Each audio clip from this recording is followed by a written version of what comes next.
Caitlin Clark in her decision, I not only respect it, but I wholeheartedly support it. You know, a lot of people say that Caitlin Clark moves the needle. That is wrong. She is the needle. The WNBA is now staring at its absolute worst-case scenario. And the painful truth is this: they created it themselves. As you're watching this video, another basketball league is quietly preparing an offer for Caitlin Clark that the WNBA could never come close to matching. This isn't just a big contract. It's the kind of deal that could completely change the power structure of women's basketball. If Clark accepts it, the WNBA as we know it may not survive past 2026. The number circulating behind the scenes? $150 million. But this story isn't just about money.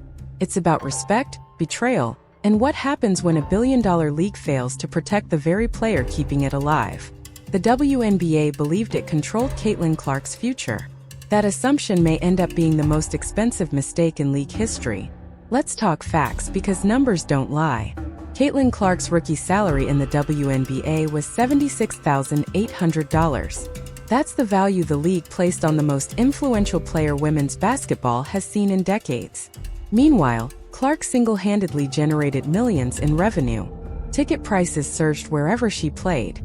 Television ratings doubled and, in some cases, tripled. Jerseys sold out nationwide. Arenas that used to struggle for attendance were suddenly packed. She was producing superstar results while being paid like a role player. And it didn't stop there. The way Clark was treated on the court made things even worse. Night after night, she absorbed hard fouls, cheap shots, and deliberate physical play, much of it going uncalled. Veteran players targeted her openly, and referees repeatedly looked the other way. When Clark finally spoke out, the league office remained silent. No protection, no accountability, no response. Jealousy was obvious. Resentment was visible. Instead of safeguarding their most valuable asset, the WNBA allowed chaos to rule. Their golden goose was being battered while earning pennies. Think about the irony. The one athlete capable of pushing the league into mainstream relevance was treated as expendable, as if she should be grateful simply for being there. That's not leadership. That's negligence. And negligence in business always has consequences. Now enter Unrivaled, or as insiders are starting to call it, Project B, the league that could dismantle the WNBA from the inside out. This isn't a short-term experiment or a risky startup. It was built by two of the most respected players in women's basketball, Breanna Stewart and Nafisa Collier. They lived the WNBA experience. They saw its flaws. And instead of complaining, they created an alternative. What separates Unrivaled from the WNBA is revolutionary. They aren't just offering higher salaries, they're offering ownership. Players receive equity in the league itself. When Unrivaled grows, the athletes profit alongside it. Base salaries are rumored to reach multiple six figures, with top stars pushing into seven-figure territory.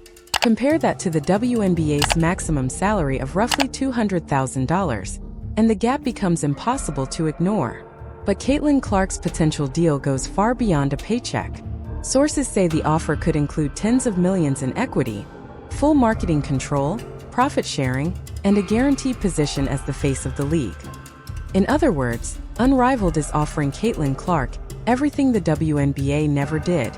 This is women's basketball's LIV golf moment. When LIV entered the golf world, everyone insisted the PGA Tour was untouchable. Tradition, loyalty, history, all of it was supposed to matter. Then players started signing nine-figure contracts and leaving anyway.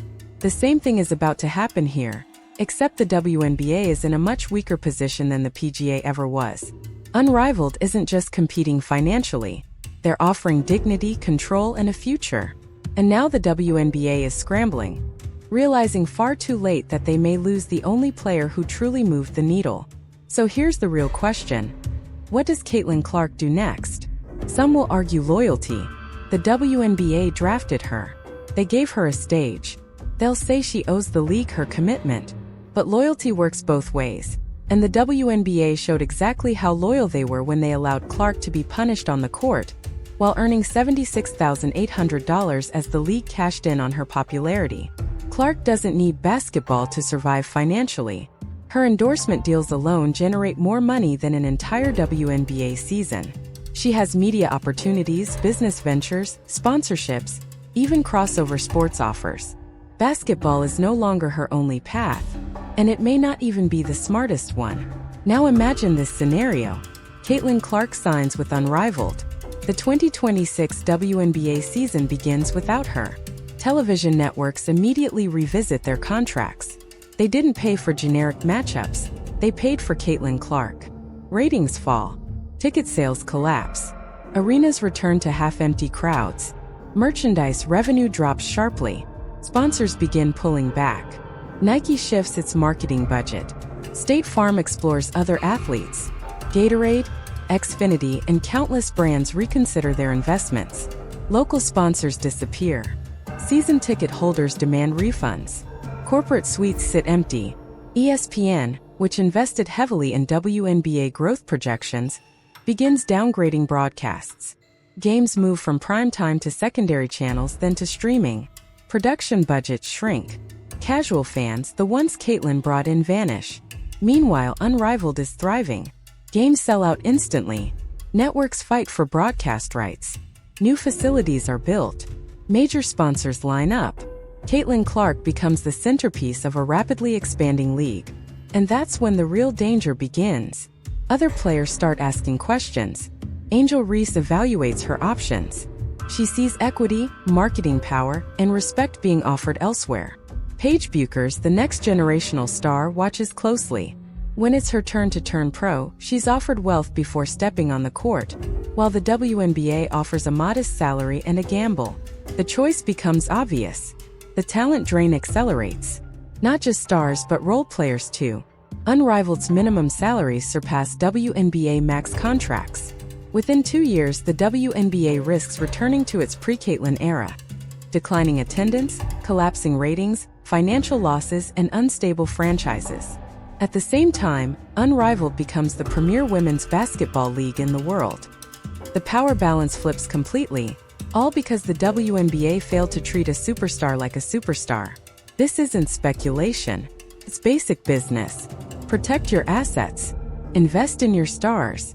Don't underpay the person carrying your entire organization. The WNBA failed business 101, and now the consequences are unavoidable. What truly terrifies league executives is this reality. Caitlin Clark doesn't need the WNBA. The WNBA needs Caitlin Clark.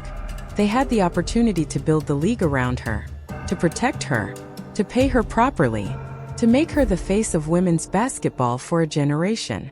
Instead, they paid her the rookie minimum and allowed resentment and jealousy to flourish unchecked. Now another league is offering her everything the WNBA refused to: ownership, financial security, and genuine respect. And if she accepts, she will be fully justified. The WNBA was handed the women's basketball equivalent of Michael Jordan, and they squandered it. This is what happens when you take greatness for granted. This is the cost of disrespect. The future of the WNBA now rests in Caitlin Clark's hands. And after the way she was treated, the league can only hope she shows them more loyalty than they ever showed her. What do you think? Should Caitlin Clark take the money and walk away? Share your thoughts in the comments and subscribe for more deep dives into the business decisions shaping sports forever.